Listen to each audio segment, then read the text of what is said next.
خیر کا کام نہ کرنا دوستوں کی وجہ سے، گھر والوں کی وجہ سے یا سوسائٹی کی وجہ سے، بندہ اللہ کی رضا حاصل کرنے کی بجائے لوگوں کو پلیز کرتا ہے، یہ بیہیویئر اتنا بڑا بیریئر بن جاتا ہے بندے اور نیکی کے درمیان۔ بندہ پھر کیسے احسان کے درجے کو پہنچے گا؟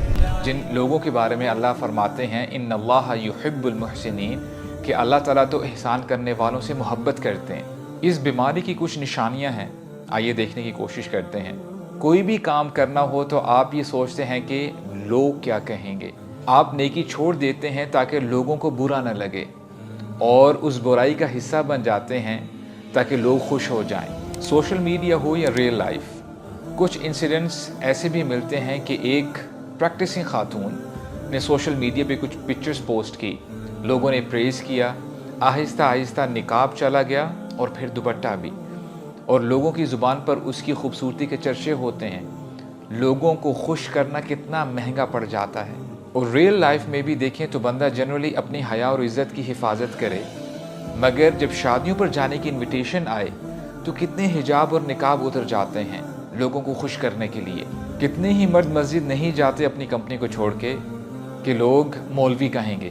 یہ بیماری اتنی بڑھ چکی ہے کہ گھر والے شادی سنت کے مطابق سمپل طریقے سے کرنا تو چاہتے ہیں، لیکن لوگوں کی وجہ سے خیر سے محروم ہو جاتے ہیں۔ اتنا پیسہ خرچ کرتے ہیں صرف یہ سننے کے لیے کہ لوگ کہیں شادی بڑی کمال کی تھی۔ یہ بھی ایک نشانی ہے بیماری کی کہ بندہ بار بار دیکھتا ہے کہ اس کی پوسٹ پر کتنے لائکس اور ہارٹ ایموجیز آئے ہیں، اور یہ چیز کبھی کبھار سٹل طریقے سے ڈپریشن کی طرف بھی لے کر چلی جاتی ہے۔ یہ اتنا بڑا مسئلہ ہے کہ جو لوگ اپنے آپ کو دیندار کہتے ہیں ان کو بھی جب ایکسپیکٹیشنز کے مطابق کمنٹس نہیں آتے تو ڈس اپوائنٹمنٹ ہو جاتی ہے۔ کوئی کہہ سکتا ہے کہ یہ اتنا بڑا مسئلہ تو نہیں، جب آپ کی انٹینشن اللہ کی رضا سے ہٹ کے لوگوں کو راضی کرنے کی ہو جائے تو وہ عمل ضائع ہو جاتا ہے، اللہ کے ہاں اس عمل کی کوئی ویلیو نہیں رہتی۔ ہونا تو یہ چاہیے کہ انسان اپنے آپ کو بہتر بنائے اور جتنا ہو سکے لوگوں کی اصلاح کرے۔ اگر وہ نہیں کرتا اور لوگ کیا کہیں گے کی وجہ سے خیر کو روک لیتا ہے تو سمجھ جائیں وہ بھی برائی کا حصہ بن جاتا ہے۔ نبی کریم صلی اللہ علیہ وسلم نے فرمایا اللہ سب لوگوں پر اپنا عذاب نہیں بھیجتے یہاں تک کہ وہ کوئی برائی دیکھیں، ان کو روکنے کی طاقت رکھتے ہوئے وہ نہ روکیں، تو اللہ کا عذاب پھر سب پر آ جاتا ہے۔ آج ایک بہت بڑا مسئلہ دعائیں قبول نہ ہونے کا بھی ہے کہ ہم تو بڑی دعائیں مانگتے ہیں، اللہ تعالیٰ ہماری دعا قبول نہیں کرتے۔ آئیے ایک حدیث سنتے ہیں جس سے شاید جو ہمارا سوال ہے اس کا جواب ہمیں مل جائے گا۔ اللہ کے نبی نے فرمایا صلی اللہ علیہ وسلم والذی نفسی بیدی لتأمرن بالمعروف ولتنہون عن المنکر، اس ذات کی قسم جس کے ہاتھ میں میری جان ہے، تمہیں لازماً نیکی کا حکم دینا ہے اور تم نے لازماً برائی سے روکنا ہے۔ او لیوشکن اللہ ان یبعث علیکم عقابا من، اگر تم نے ایسا نہ کیا تو اللہ تعالیٰ تم پر عذاب بھیجیں گے، اور وہ عذاب کیسا ہوگا؟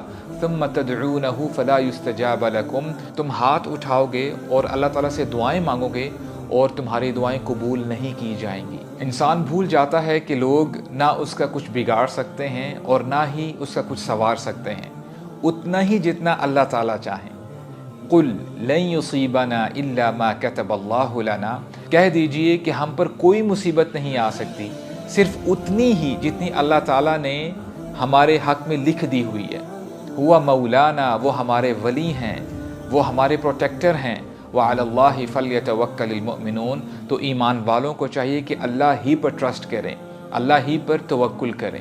ہمیں چاہیے کہ حق کا ساتھ دیں چاہے وہ جتنا ان پاپولر ہو، اس یقین کے ساتھ کہ اللہ ہمارے ساتھ ہیں۔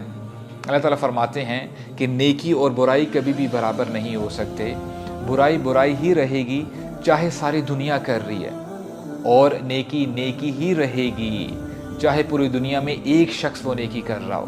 اور اللہ کے نبی نے فرمایا صلی اللہ علیہ وسلم جو اللہ کو راضی کرنے کی کوشش کرتا ہے اور ایسا کرنے سے لوگ اس سے ناراض ہو جاتے ہیں تو اللہ ایسے شخص کے لیے کافی ہو جاتے ہیں، اور جو لوگوں کو خوش کر کے اللہ کو ناراض کرتا ہے تو اللہ اس شخص کو لوگوں کے رحم و کرم پہ چھوڑ دیتے ہیں۔ اور ایک دفعہ رسول اللہ صلی اللہ علیہ وسلم کے ساتھ عبداللہ ابن عباس ٹریول کر رہے تھے تو ہمارے نبی نے ان کے کندھے کو پکڑا اور اپنی طرف ان کی توجہ دلائی اور کہا یا غلام، اے لڑکے، میں تجھے کچھ کلمات سکھاتا ہوں، جب تک تو زندہ ہے تو ان کلمات کے ساتھ اپنی زندگی کو گزارنا، اور چاہیے کہ تجھے ان کلمات پہ، اس انسٹرکشن پہ یقین آ جائے۔ اور یہ اصل میں ہمارے لیے لیسن ہے کہ آج ہم بھی یہ رسول اللہ صلی اللہ علیہ وسلم کی انسٹرکشن کو سنیں، سمجھیں اور اس کے مطابق اپنی زندگی کو گزاریں۔ اللہ کے نبی نے فرمایا احفظ اللہ یحفظک، احفظ اللہ تجدہ تجاک، اللہ کی حفاظت کر، اللہ تعالیٰ تیری حفاظت کریں گے۔ اللہ کی حفاظت کر تو اللہ کو اپنے سامنے پائے گا۔ اللہ کی حفاظت کرنے کا مطلب یہ ہے کہ اللہ تعالیٰ نے جو باؤنڈریز بنائی ہیں ان باؤنڈریز کو کراس مت کرنا، ان کے اندر رہتے رہتے اپنی زندگی کو گزارنا۔ اذا سألت فاسأل اللہ، اگر تو نے سوال کرنا ہے، کچھ مانگنا ہے تو اللہ تعالیٰ سے مانگنا۔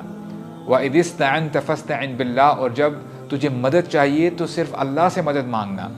اور یہ جان لے کہ تمام لوگ اکٹھے ہو جائیں، تجھے کوئی فائدہ پہنچانا چاہیں تو وہ تجھے کوئی فائدہ نہیں پہنچا سکیں گے، صرف اتنا ہی جتنا اللہ تعالیٰ نے تیرے لیے لکھ دیا ہے۔ لو ان الامت اجتمعوا علی ان یضروک بشیء، تمام لوگ اکٹھے ہو جائیں تجھے نقصان پہنچانے کے لیے، وہ تجھے ہرگز نقصان نہیں پہنچا سکیں گے، صرف اتنا ہی جتنا اللہ تعالیٰ نے تیری تقدیر پہ لکھ دیا ہے۔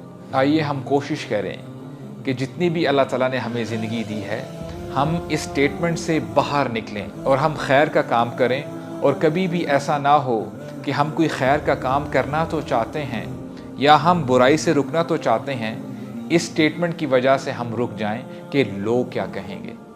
اللہم اجعلنی من الصالحین، اے اللہ ہمیں نیک لوگوں میں شامل فرمانا۔